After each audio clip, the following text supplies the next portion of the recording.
Bueno, este video se hace con la intención de explicar un poco acerca del funcionamiento del simulador PPCV, por sus siglas, pérdidas de presión y cambios y cálculo de velocidades. Primeramente vamos a hablar de los cálculos necesarios para la determinación de las presiones. En este caso, el usuario deberá determinar todas estas condiciones para el cálculo de la pérdida de presión. Primeramente, en la temperatura deberá cumplir con un rango, como se puede observar acá, de 276 a 318 grados Kelvin, no más ni menos. Entonces trabajaremos con una temperatura ambiente de 298 grados Kelvin o 25 grados centígrados. Trabajaremos con un flujo másico de 1 kg por segundo sin algún cambio de altura, con un diámetro de tubería de 0,102 metros, una longitud de 100 metros de tubería, sin una potencia en la bomba, pero si el usuario lo desea podrá agregar la potencia de la bomba que vaya a insertar al inicio de la tubería. Además, estas propiedades físicas, como lo son la densidad y la viscosidad, están calculadas en estas hojas, pero están directamente relacionadas con la temperatura y la composición que estén presentes tanto en la hoja de oleoducto para líquidos como en gaseoducto para gases.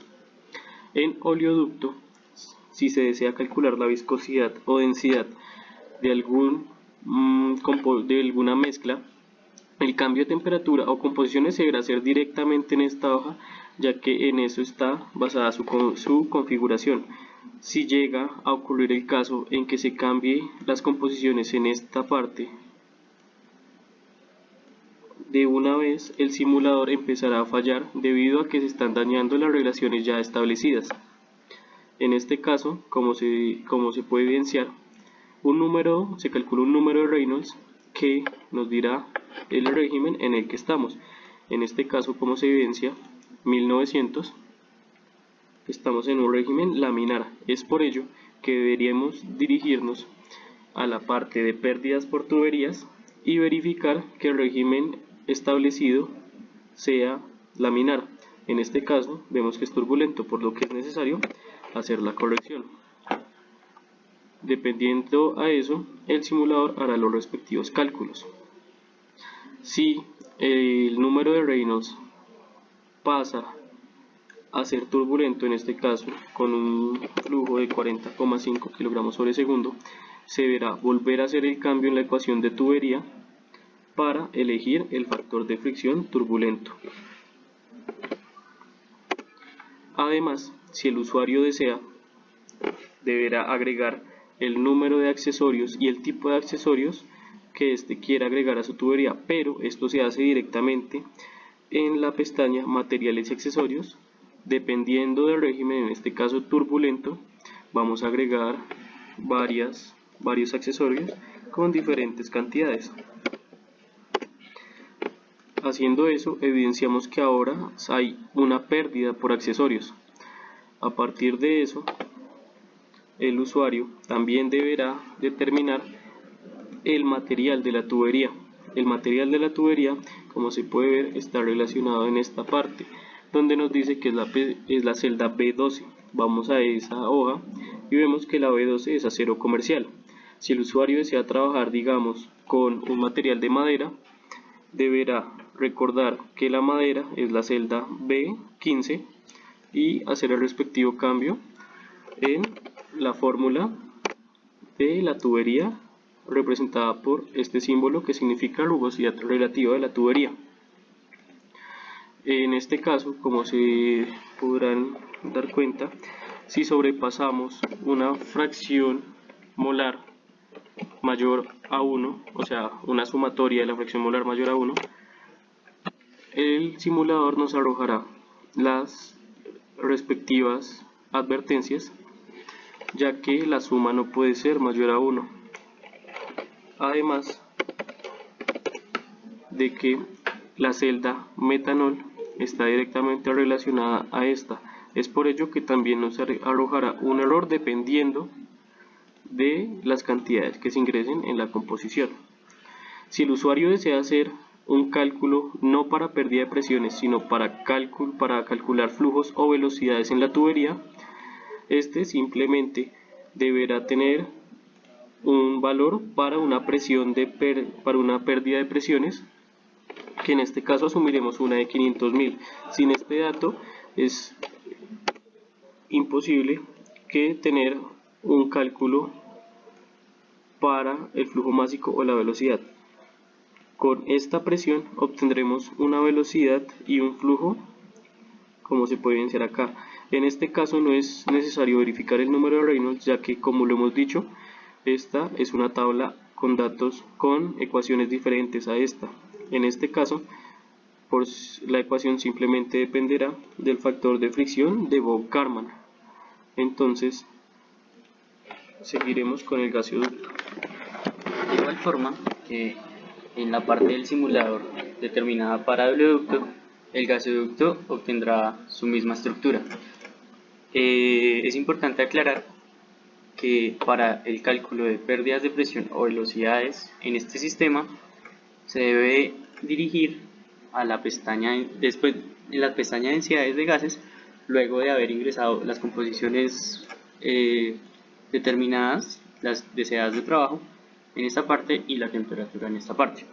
Para ello debe agregarse un paso adicional, el cual consiste en agregar un valor inicial en la celda L13 de 1 y dirigirse a la pestaña Datos, elegir la opción de Solver y efectuar la restricción que ya está programada en el Solver.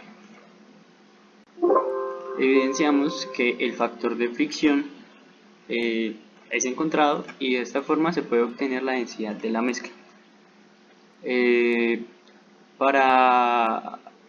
Luego la densidad de líquidos en el oleoducto no se puede efectuar ningún cambio, solo desde la hoja principal.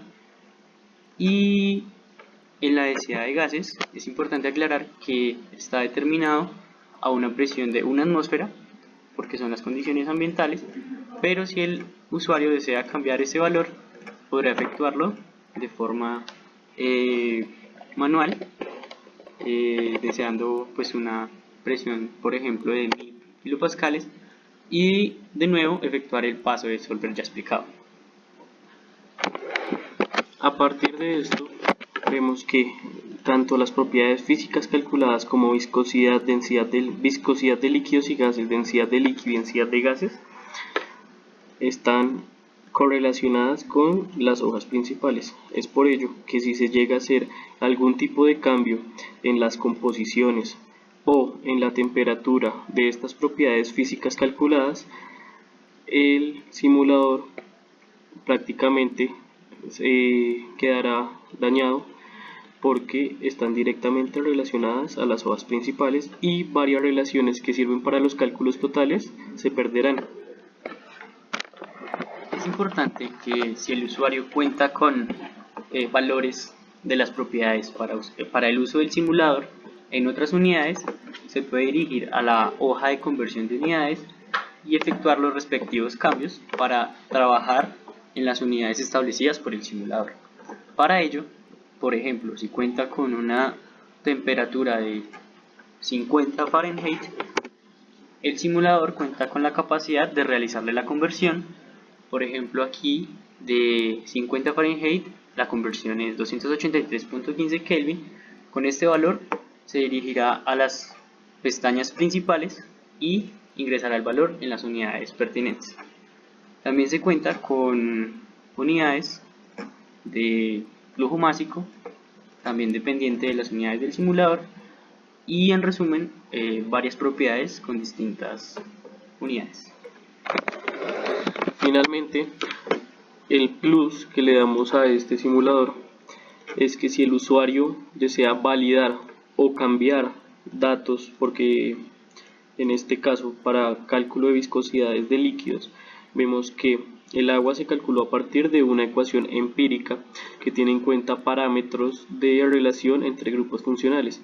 En este caso, como ejemplo, vamos a ver que el A del agua se encuentra en las propiedades requeridas de líquidos en la siguiente parte. Acá veremos que el agua tiene el 5.78 porque tiene un alcohol primario. Entonces, si el usuario desea validar los datos del simulador o en otros casos quiere, digamos, cambiar el componente de la mezcla por otro compuesto, este simplemente deberá tener en cuenta el compuesto nuevo, mirar las propiedades requeridas en la tabla y cambiar los parámetros necesarios.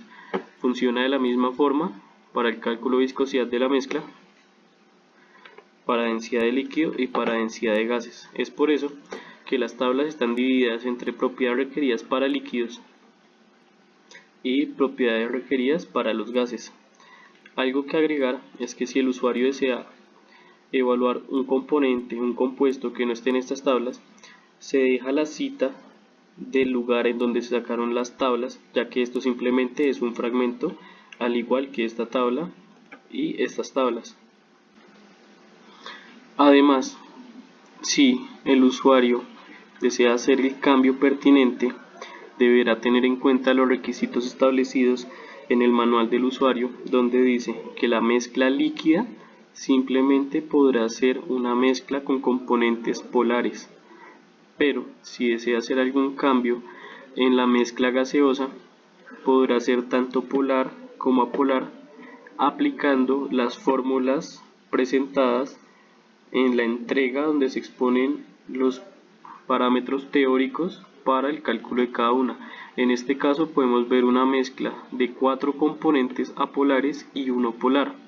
Si el usuario desea calcular un elemento polar con las fórmulas establecidas anteriormente, deberá tener en cuenta que tiene un parámetro adicional llamado momento dipolar adimensional, ya que este se utiliza para hacer una corrección en el dato de integral de colisión de Chapman-Heston para poder calcular efectivamente la viscosidad en Poise. Es por eso que se recomienda que para tener mejor uso del simulador, el usuario haga mezclas apolares, ya que este es un paso adicional que requiere un fundamento teórico mayor. Muchas gracias.